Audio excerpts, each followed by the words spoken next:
नमस्कार दोस्तों, जागते रहो लेकर हाजिर हूं मैं आप सभी के साथ वैभव मिश्रा। जागते रहो में आज शुरुआत करेंगे देश भर के अंदर ओमाइक्रॉन के बढ़ते हुए मामलों की, क्योंकि जिस तरह से लगातार अब देश भर में ओमाइक्रॉन के केस बढ़ते जा रहे हैं वो अब परेशान करने लगे हैं। सबसे बड़ा सवाल इसलिए भी क्योंकि 2 दिसंबर वो तारीख जब भारत देश के अंदर पहला ओमिक्रॉन का मरीज ट्रेस किया गया और महज 19 दिन बाद ये संख्या बढ़कर तकरीबन 150 से ज्यादा हो गई है। ऐसे में अब तमाम राज्य की सरकारें पाबंदियां लगाने पर विचार कर रही हैं और कुछ राज्य की सरकारें कोशिश ये भी कर रही हैं कि कैसे भी करके ओमाइक्रॉन के इस संकट से काबू पाया जाए।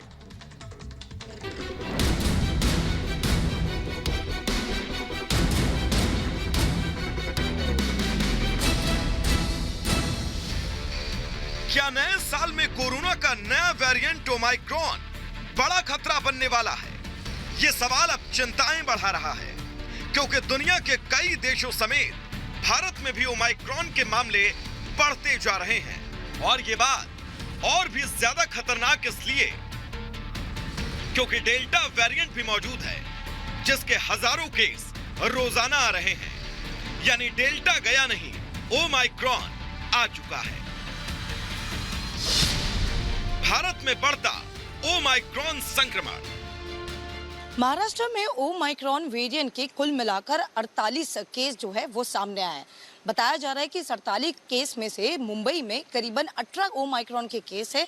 साथ ही पुणे, पिंपरी चिंचवड़, सतारा और अन्य जो जिले हैं वहां पर ओमाइक्रॉन के केसेस सामने दिखाई दे रहे हैं। स्टेट हेल्थ डिपार्टमेंट की माने तो इस 48 केस में से 25 लोगों को अब तक डिस्चार्ज कर लिया गया है, जिनका कोविड टेस्ट जो है वो नेगेटिव RT-PCR आने के बाद सभी 28 जो पेशेंट हैं उनको डिस्चार्ज कर लिया गया। हालांकि स्टेट हेल्थ डिपार्टमेंट की ओर से हर उन लोगों को ट्रेस किया जा रहा है जो कोविड-19 के पेशेंट हो। खासतौर पर अगर किसी के फॉरेन ट्रैवल हो तो उन पर जो नज़र है वो महाराष्ट्र सरकार के जो स्टेट हेल्थ डिपार्टमेंट की ओर से देखी जा रही है और सभी को ट्रेस करते हुए सभी के पहले न कि सिर्फ कोविड टेस्ट किया जा रहा है, लेकिन ओमाइक्रॉन वेरिएंट को लेकर जो सैंपल्स है वो भी जीनोम सीक्वेंसिंग को भेजा जा रहा है। भारत में बढ़ते मामले चिंता का विषय है, क्योंकि पिछले साल भी डेल्टा की रफ्तार कुछ इसी तरह बढ़ी। अक्टूबर में पहला केस आया और फिर 2-3 महीने के अंदर इसने त्राहिमाम मचा दिया। और ओमाइक्रॉन के बारे में तो कहा जा रहा है कि ये डेल्टा से भी कई गुना तेजी से फैलता है। ब्रिटेन का हाल सभी देख रहे हैं। ओमाइक्रॉन पर चेतावनी।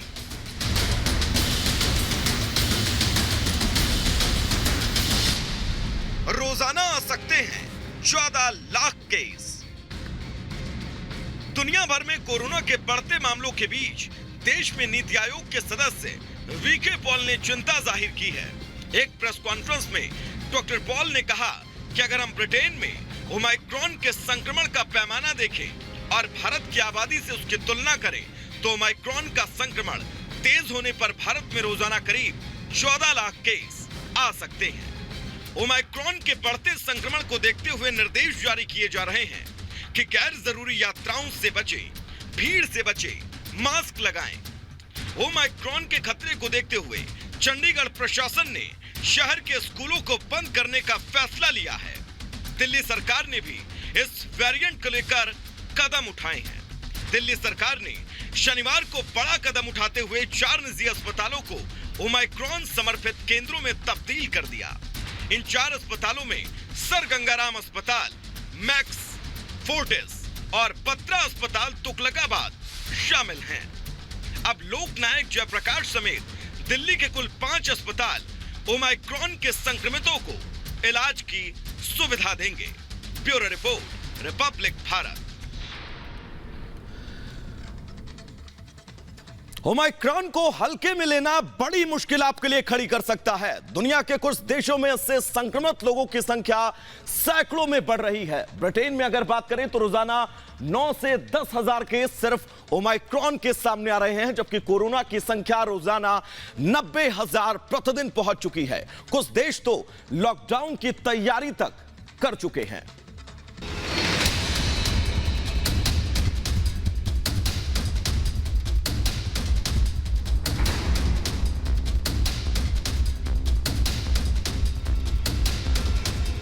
दुनिया के करीब 90 देशों में ओमाइक्रोन वेरिएंट फैल चुका है और WHO के मुताबिक कम्युनिटी ट्रांसमिशन के चलते इसके केस 1.5 से 3 दिनों में दोगुना हो रहे हैं। ये बात तो पहले ही साफ हो चुकी है। डेल्टा की तुलना में ओमाइक्रोन कई गुना तेजी से फैल रहा है। यूरोप के देशों में हालात बिगड़ते जा रहे हैं। नीदरलैंड में ओमाइक्रोन के बढ़ते खतरे को देखते हुए रविवार को लॉकडाउन लगा दिया गया। लॉकडाउन के दौरान रेस्टोरेंट, सैलून, जिम और सार्वजनिक स्थलों को 14 जनवरी तक बंद करने का आदेश दिया गया है, जबकि स्कूलों को 9 जनवरी तक बंद रखा जाएगा। इसके चलते क्रिसमस और नए साल की खुशी फीकी पड़ गई है। माना जा रहा है कि ब्रिटेन में कोरोना के बढ़ते हालात के तहत वहां भी सरकार लॉकडाउन कभी भी लगा सकती है। ब्रिटेन में शनिवार को ओमाइक्रोन के 10,059 मामले सामने आए। ओमाइक्रोन से मरने वालों की संख्या भी 7 हो चुकी है। शनिवार को ओमाइक्रोन समेत ब्रिटेन में कोरोना के करीब 90,000 मामले सामने आए थे। कोरोना का ये नया वेरिएंट ओमाइक्रोन 25 नवंबर को दक्षिण अफ्रीका में सामने आया। 26 नवंबर को WHO ने इसे वेरिएंट ऑफ कंसर्न बताया। अभी 1 महीना पूरा भी नहीं हुआ है, लेकिन इसका संक्रमण करीब 90 देशों में फैल चुका है।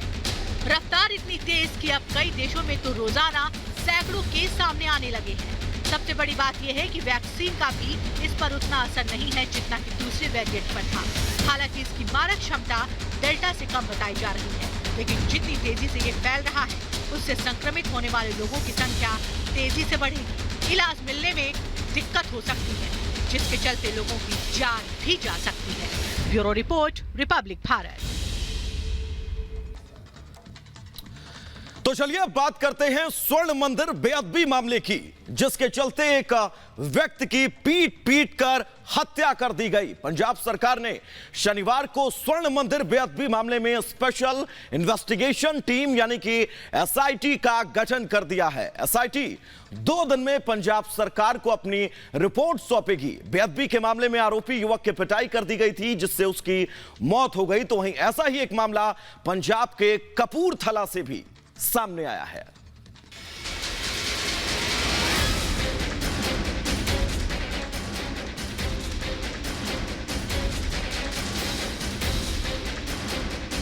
सिखों के सबसे बड़े धर्मस्थल स्वर्ण मंदिर में बेअदबी और उसके बाद आरोपी की पीट कर हत्या ने सबको चौंका दिया। यह मामला शनिवार का है। बताया जा रहा है कि युवक ने स्वर्ण मंदिर में गुरु ग्रंथ साहिब का अपमान करने की कोशिश की, वहां रखी श्री साहिब उठा ली थी। इसके बाद लोगों ने उसे पकड़ लिया और जमकर पीटा, जिससे उसकी मौत हो गई। अब इस घटना के बाद से माहौल गर्म है।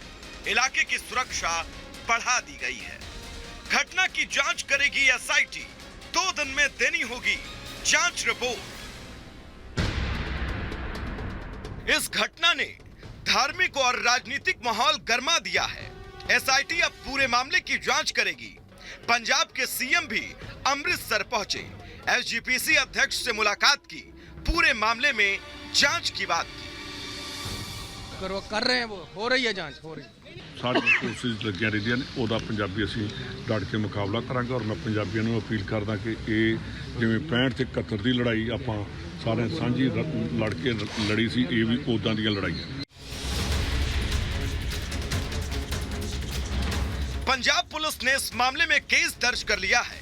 युवक के शव को सिविल अस्पताल भेजा गया है। उसकी उम्र 24 से 25 साल थी, ये बताया जा रहा है। और ये भी कहा जा रहा है कि वो उत्तर प्रदेश का रहने वाला था। हालांकि अभी छानबीन जारी है। अच्छा, इस पे हमारे पास CCTV फुटेज आ गई है। चेहरा जो है वो क्लियर है, हमने सर्कुलेट किया है, अभी आइडेंटिफिकेशन नहीं हुई है।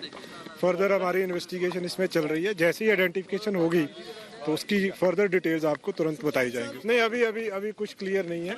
जब तक नहीं, वो शक्ल से seems to be non Punjabi, but अभी तुरंत क्लियर नहीं है। जब तक आइडेंटिफिकेशन नहीं हो सकती, किसी तरह की बात नहीं की। इस बीच पंजाब के ही कपूरथला से बेअदबी का एक ऐसा मामला सामने आया। कपूरथला में निजामपुर मोड़ गुरुद्वारा साहिब में निशान साहिब के बेअदबी के आरोप में पकड़े गए युवक की भीड़ ने पुलिस की मौजूदगी में पीट कर हत्या कर दी। युवक को रविवार सुबह ही ग्रामीणों ने बेअदबी के आरोप में पकड़ा था। इसके बाद उसे एक कमरे में बंद कर दिया गया। पुलिस ने उसे हिरासत में लेकर अपने साथ ले जाने की कोशिश की, लेकिन भीड़ से पुलिस का टकराव हो गया। आरोपी युवक की पिटाई से मौत हो गई। देखो, जो डिप्टी सीएम पंजाब ने, होम मिनिस्टर साहब ने ऑलरेडी अमृतसर में, अभी मैं पढ़ रहा था, उन्होंने एसआईटी बना दिया है। तो एसआईटी उन्हीं केसों में बनती है जिसमें कोई लार्जर कॉन्स्पिरेसी हो। तो ये अगर उन्होंने एसआईटी बनाई है तो एसआईटी अपना काम करेगी। अगर कोई कॉन्स्पिरेसी हुई तो बाहर निकल के आ जाएगी। तो इन्होंने कहा है भी वो उसने निशान साहब से बेअदबी की थी, वो हमें वहाँ पे नज़र आ रहा था। बाकी जो इन्वेस्टिगेटिव पार्ट है, अब उसका बाद अगर वो बंदा जीवित होता है तो हमें पता चल जाता, हम पूछगिछ कर लेते। अब वो बंदा नहीं है तो जो सर्कमस्टांसेस एविडेंस है उसके ऊपर से हम इन्वेस्टिगेट करेंगे। इन मामलों पर दिल्ली के सीएम अरविंद केजरीवाल ने भी चिंता जाहिर की है। कल भी बेअदबी का मामला हुआ, आज भी बेअदबी का सुबह मामला हुआ, और सबसे पहले तो बेहद पीड़ा होती है जब इस तरह की बेअदबी की जाती है। बहुत दुख होता है, एक तरह से एक सदमे की तरह है सबके लिए। गुरु ग्रंथ साहब जी की सभी लोग बहुत ज़्यादा इज्जत करते हैं, सभी लोग मानते हैं, और जब इस तरह की बेअदबी की जाती है तो बहुत पीड़ा होती है। लेकिन हर बार चुनाव के पहले इस किस्म के इंसिडेंट्स होते हैं, और जाहिर तौर पे एक शक मन में पैदा होता है कि कहीं किसी तरह की कोई साजिश तो नहीं हो रही है पंजाब का अमन चैन खराब करने के लिए। इस बीच स्वर्ण मंदिर में जो हुआ उसके पीछे ये भी कहा जा रहा है कि किसी साजिश का हिस्सा हो सकता है। फिलहाल पुलिस अब इस पूरे मामले की जांच कर रही है और एसआईटी भी इसमें जुट गई है। Bureau report, Republic Bharat. Goa अपनी आजादी के 60 साल मना रहा है। पुर्तगाली शासन से गोवा को 60 साल पहले मुक्ति मिली थी। इस मौके पर प्रधानमंत्री नरेंद्र मोदी भी गोवा पहुंचे। उन्होंने गोवा के पूर्व सीएम मनोहर पर्रिकर को याद किया। साथ ही करीब 600 करोड़ रुपए की सौगात गोवा को दी गई है।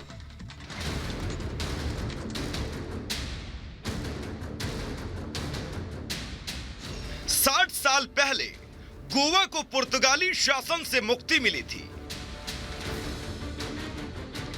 गोवा इसी की डायमंड जुबली मना रहा है। इस खास समारोह में शामिल होने प्रधानमंत्री नरेंद्र मोदी गोवा पहुंचे। पीएम मोदी ने आजाद मैदान में शहीदों को श्रद्धांजलि दी, सैल्यूट कर उन्हें नमन किया। गोवा के पणजी में मीरामार बीच गए पीएम मोदी, जहां उन्होंने फ्लाई पास्ट और जलायन परेड देखी।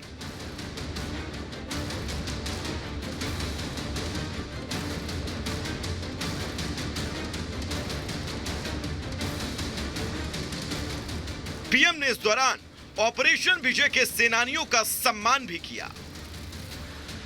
PM Modi doctor Shyama Prasad Mukherjee stadium में गोवा मुक्ति दिवस समारोह में भी शामिल हुए।